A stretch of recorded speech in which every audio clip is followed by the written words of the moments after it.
Ya estamos en comunicación, está con nosotros y gracias por atendernos un domingo.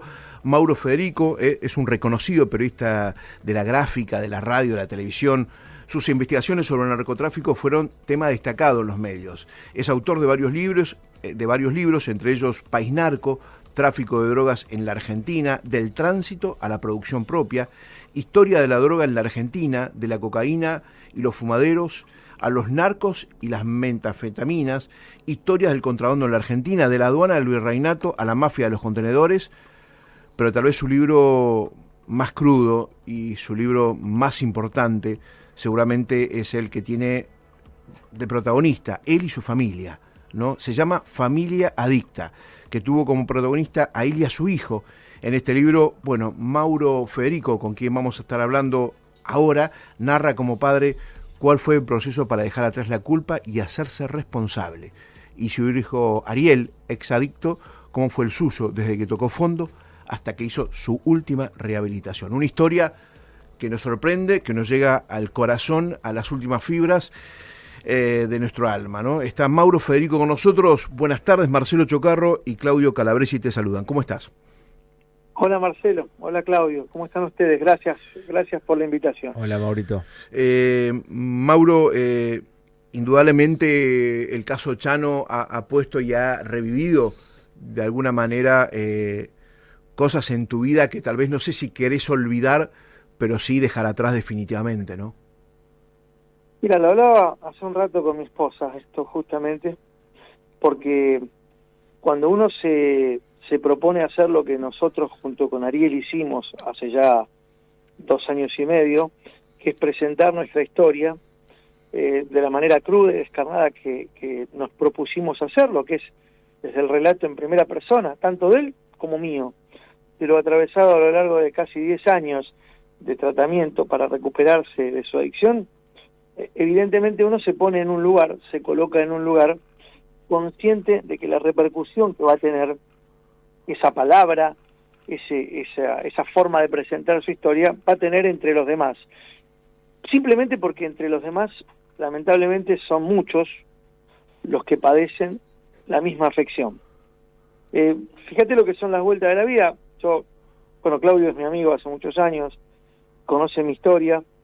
Hoy, años después de la recuperación de Ariel, años después de haber escrito ese libro, nosotros junto con mi esposa estamos atravesando un tránsito similar al que me tocó pasar con Ariel, en este caso con su hijo, y acompañándolo, de algún modo uno vuelve a vivenciar todas aquellas cuestiones que se hicieron carne con la historia nuestra.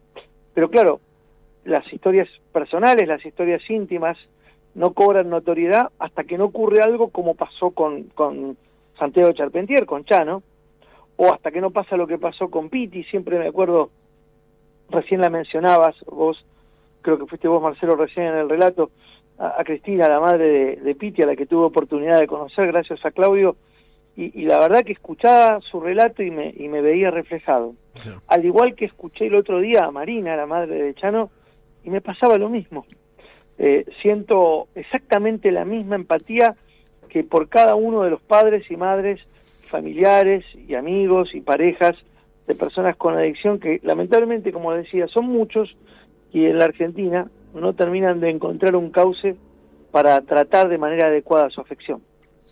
Mauro, bueno, ya lo dijiste vos, nos conocemos hace muchos años y yo particularmente sé, por todo lo que vos me contaste también, lo que hiciste por tu hijo Ariel, de hecho lo conozco, y hoy realmente no solo puede estar vivo y viviendo una vida normal porque él decidió vivir, él decidió pedirte ayuda en ese momento, sino también porque vos te cargaste el tema al hombro, de hecho dejaste trabajos y estuviste al lado de tu hijo en todo lo que a él le tocó vivir. Pero ¿puede un adicto salir solo de esta enfermedad o necesita de la ayuda imprescindible de la familia y de la gente sana que lo quiera bien?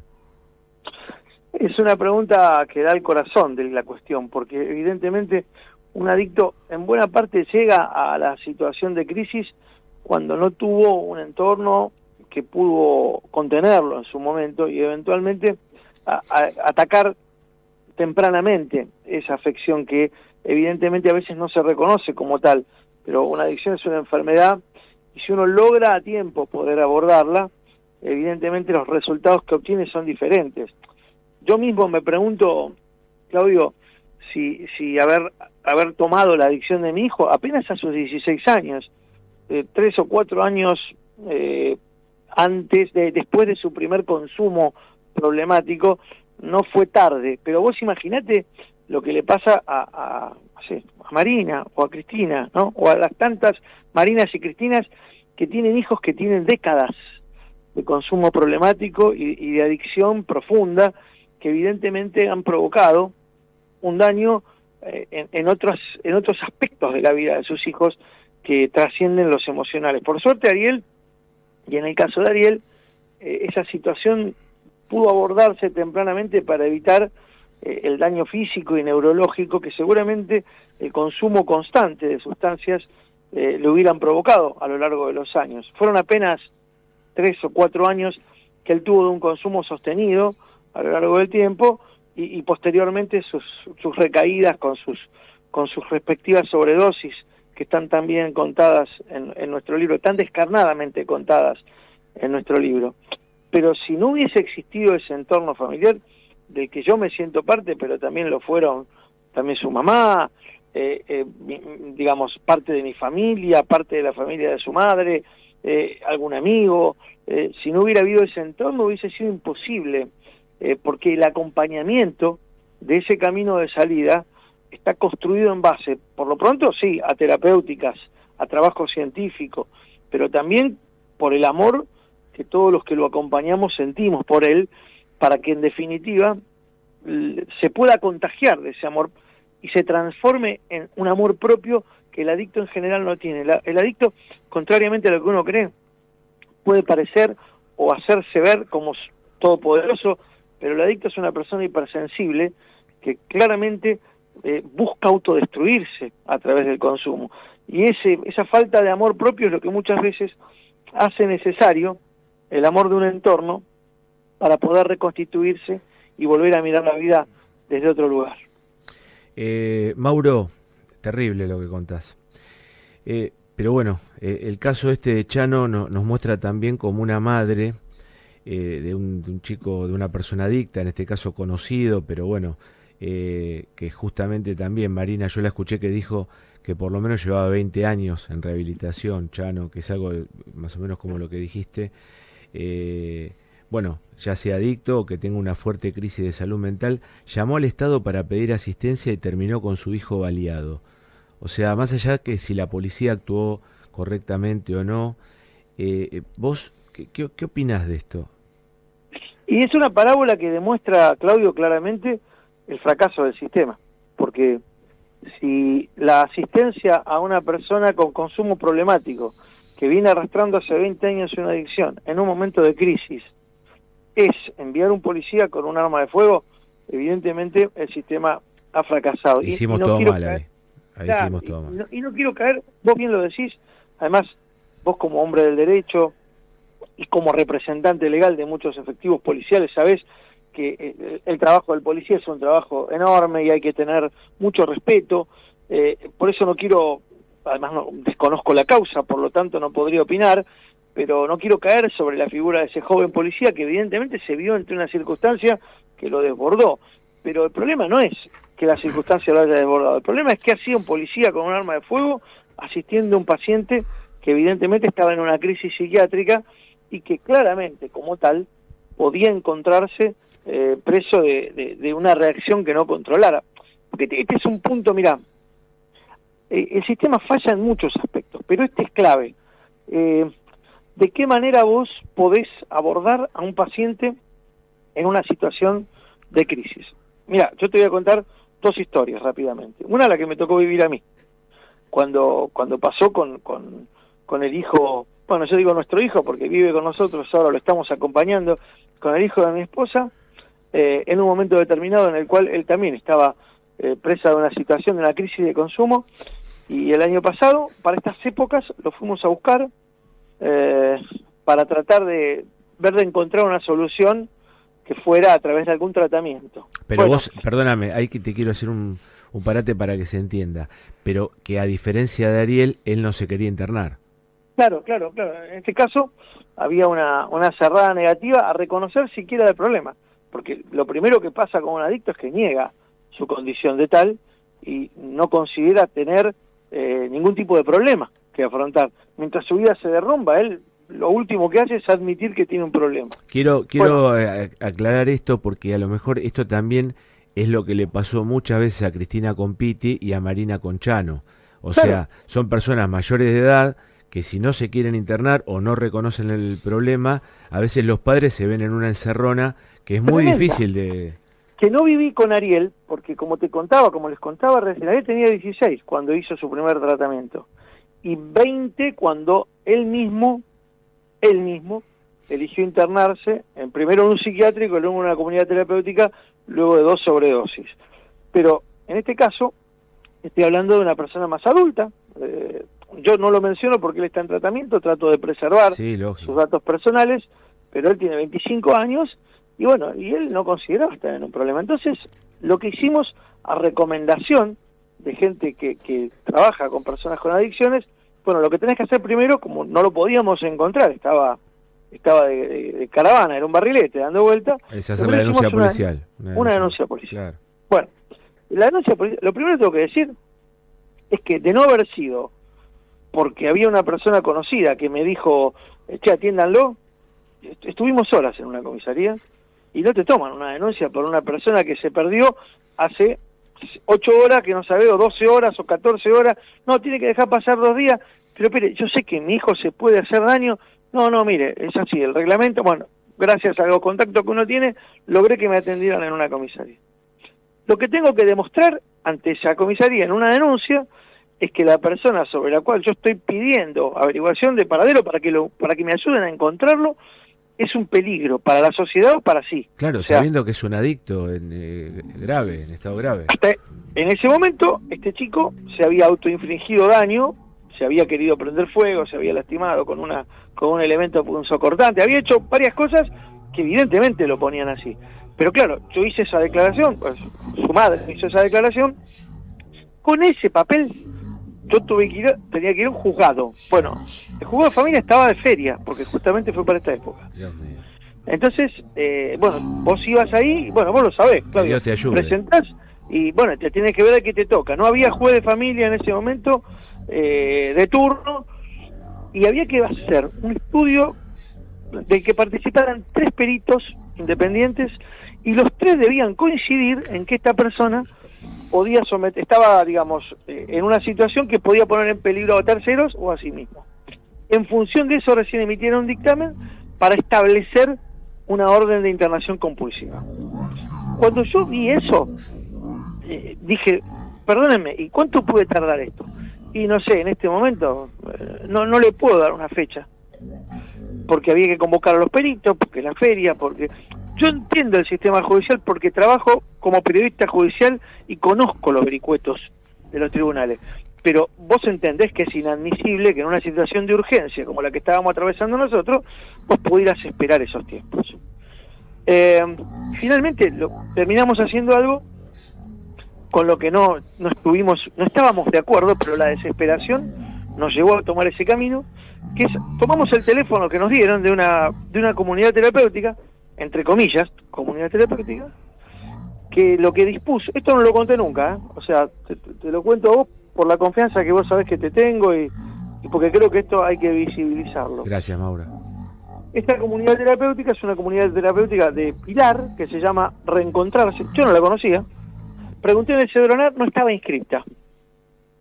Ya ahí me sospeché, dije, bueno, algo raro debe haber acá, pero esta gente se ofrecía a ir a buscarlo, a nuestro hijo, a ir a buscarlo hasta el lugar a donde estaba y eventualmente llevarlo e internarlo compulsivamente independientemente de si hubiera o no orden judicial. Bueno, yo le dije en ese momento a mi mujer, mirá, la mamá sos vos, la decisión es tuya. Yo honestamente, yo no te puedo recomendar esto porque la verdad que es una marchanta. No sabemos. Aparte es medio llamativo, ¿no? Porque vos decís, o sea, existiera orden judicial o no, lo internamos lo hacemos, no te preocupes. compulsivamente. Bueno, claro. Claro. La desesperación de la madre hizo que ella decidiera optar por sí, bueno, háganlo. Y esta gente fueron 3 personas, nosotros no teníamos ningún conocimiento del lugar, y ingresaron a la fuerza, mediante un ardid, al lugar donde sabían que estaba este chico, lo redujeron y lo llevaron a este lugar, a esta comunidad terapéutica. Bueno, la historia de este chico, no terminó mal, no terminó todavía. Meses después, por razones que tienen que ver con un brote de COVID que se desató en esa comunidad, nosotros terminamos sacándolo de allí, y a partir de allí iniciamos un tratamiento ambulatorio con este chico viviendo en nuestra casa.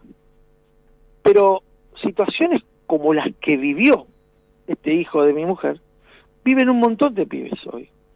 Y hace aproximadamente un mes, un hecho calcado de características similares al nuestro, con una madre desesperada llamándolos, terminó lamentablemente con la muerte del paciente, de la persona a la que iban a ver, que evidentemente se resistió, pero puso un poco más de empeño en la resistencia, lo que motivó que en una maniobra desgraciada y por supuesto equívoca, terminaran matándolo. Esta misma misma comunidad terapéutica, esta misma gente asesinó a un chico al que fueron a buscar por desesperado pedido de su madre. Estos 3 chicos... O sea, fueron a apagar el incendio con nafta, digamos. Exacto, exactamente. Entonces, ¿qué te quiero decir con esto?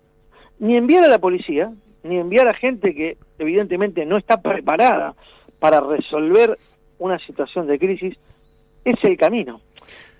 Porque puede terminar o con el pibe baleado o con el pibe muerto, como pasa. Pero esto que te estoy contando, lamentablemente, Claudio, no es una excepción.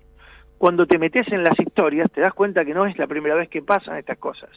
Y entonces llegás a la conclusión que evidentemente hay un patrón sobre el cual debemos trabajar, y que es cómo hacemos ante una crisis de una persona que por razones psiquiátricas no se puede valer por sí mismo y necesita imperiosamente de la asistencia de un dispositivo terapéutico. Estamos hablando Mauro, con Mauro favor. Federico, la charla está muy interesante y tal vez alguien que recién se engancha con nosotros pregunta, ¿quién es? Bueno, estamos hablando con Mauro Federico, periodista de tele, de radio, de gráfica, que está contando un caso a corazón abierto, ¿no? Y Mauro, yo te escuchaba hablar y entonces aquí toda esta situación extrema, desagradable, marginal, como bien decía el doctor Calabresi, ¿no? Echar nafta a un problema, convive con una ley de salud mental que es de otro mundo, ¿no? Que es ni para Suiza o para Noruega. Qué difícil todo esto, ¿no? Yo, mira, ayer hacía un análisis con unos compañeros que me convocaron a un conversatorio sobre estos temas. La ley de salud mental fue pensada con un fin evidentemente noble, que era el de tratar de preservar los derechos humanos de la atención de las personas que padecen enfermedades psiquiátricas. Es lo primero que tiene que preservar un sistema legal pensado para la salud mental de las personas, es justamente los derechos humanos, es evidente. Y también, como generalmente suelen pensarse las leyes, pensado para las situaciones en donde el abuso suele ser, lamentablemente, la deformidad de una práctica. Por ejemplo, cuando vos antiguamente existía, estas son cosas de la historia, a mí me apasiona mucho la historia de la salud mental, pero que se cruzan con el trabajo. Antiguamente existía lo que era la brigada de dementes en la Policía Federal. La brigada de dementes era un cuerpo especializado de la policía que iba a asistir ante situaciones en las cuales hubiera un desborde de una persona con un problema psiquiátrico. Tenían un protocolo muy parecido al que tienen para ir a reprimir un piquete, o sea, no es que había una ciencia específica, le llamaban brigada de demente vulgarmente porque se dedicaban a esto.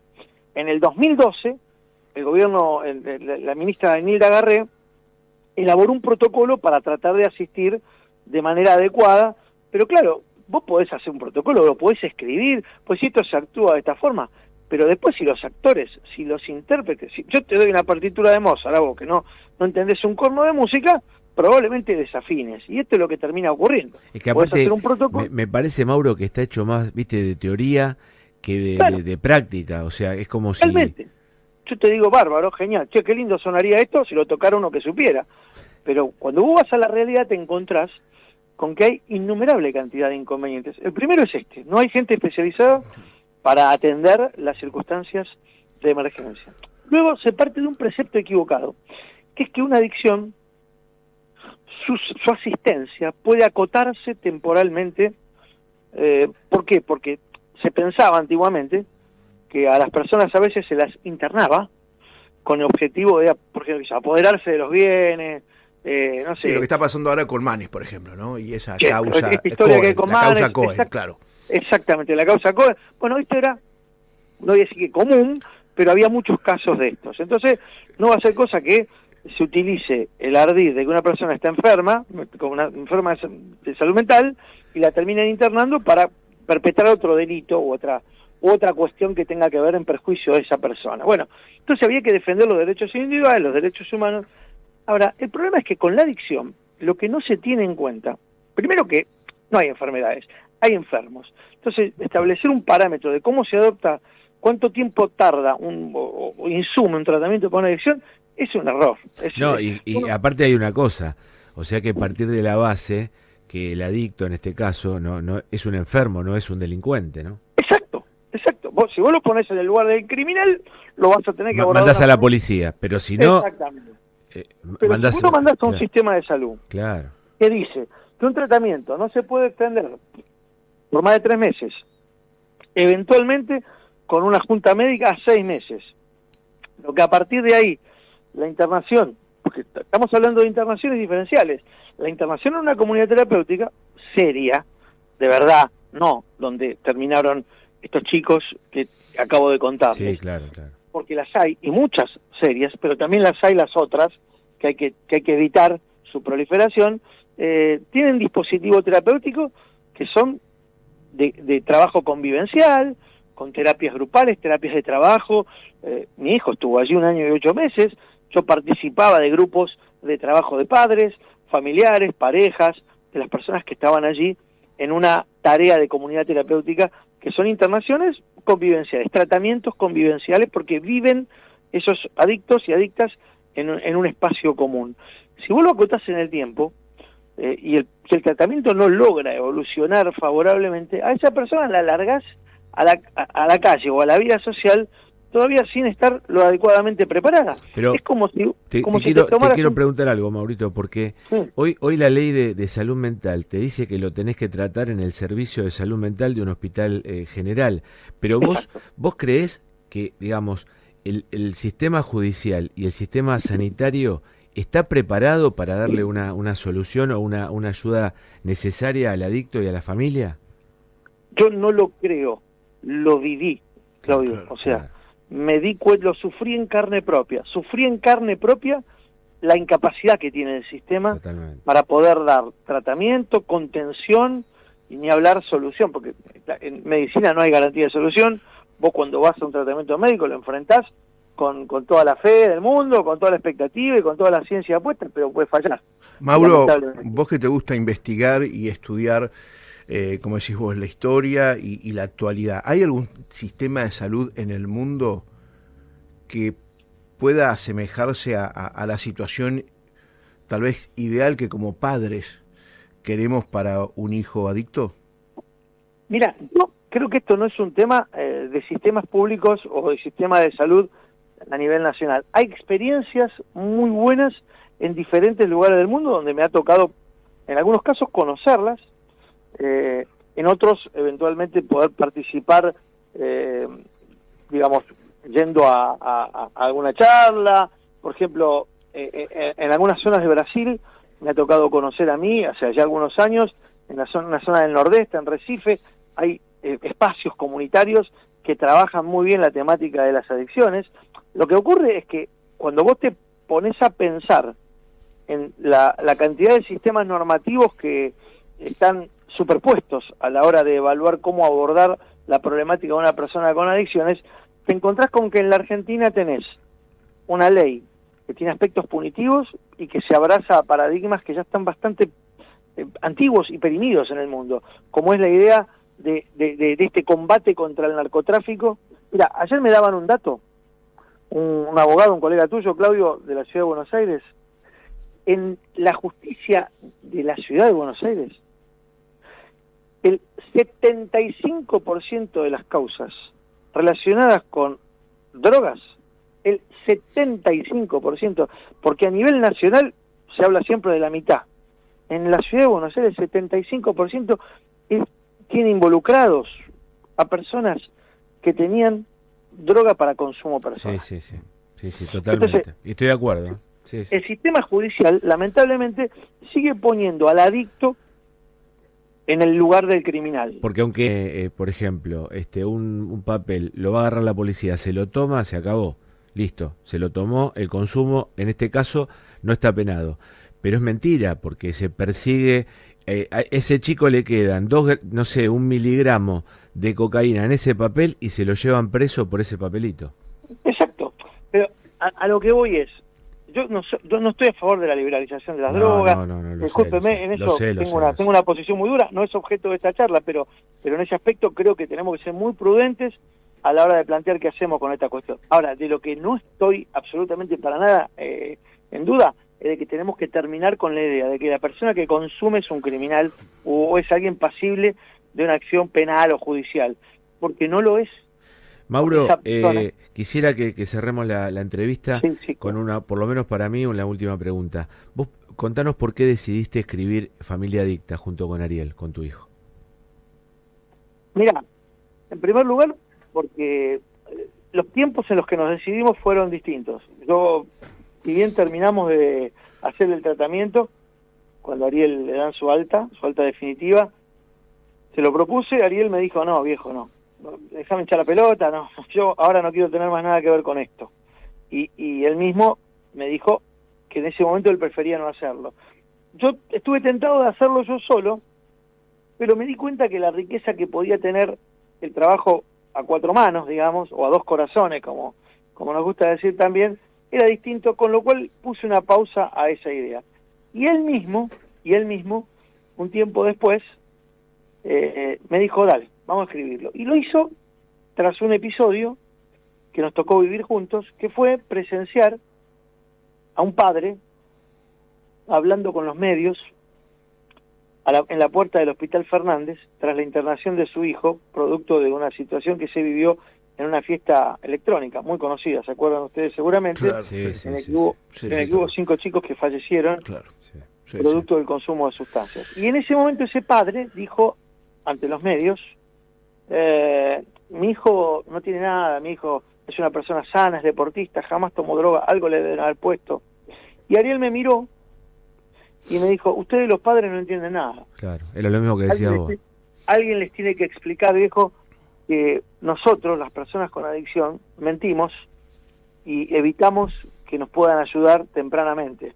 Y ahí me dijo él, vamos a escribir ese libro. Yo creo que ese fue el objetivo y la principal razón por las que los dos nos decidimos a escribirlo, que es, primero decirle a la gente que no lo sabe, esto es una adicción. Y en segundo lugar, decirles, de esto se sale, esto no es un camino sin salida. Si vos le ponés garra, le pones mucho amor y lo acompañás al adicto y el adicto se deja acompañar, hay un camino de salida. Hay una esperanza. Camino de salida permite exactamente. Que Mauro Federico, bueno, muchas gracias. Nos quedaremos horas hablando contigo. La verdad que la experiencia es muy reveladora y es muy valiosa para mucha gente que seguramente está escuchando el programa. Te agradecemos, estaremos en contacto. Seguramente vas a venir al programa alguno de estos domingos. Por supuesto. ¿Por qué no? Abrazo grande. Gracias a ambos. Chao, amigo. Un abrazo grande. Bueno, muy bien. Mauro Federico, periodista, hoy contando su caso, a corazón abierto, un caso que reveló hasta esos lugares que no son los más recomendables, pero ante la desesperación uno como padre hace evidentemente cualquier cosa. Ya volvemos.